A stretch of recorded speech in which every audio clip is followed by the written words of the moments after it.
to put my foot into something that's about 4 inches wide. And the helicopter's moving and the wind's kind of messing around with the ladder. I don't feel safe right now.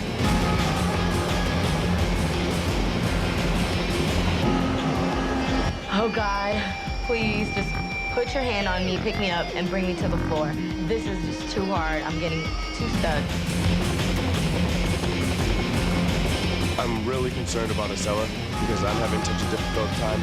And I look over and she's okay 1 minute. I look back over and I see her fall.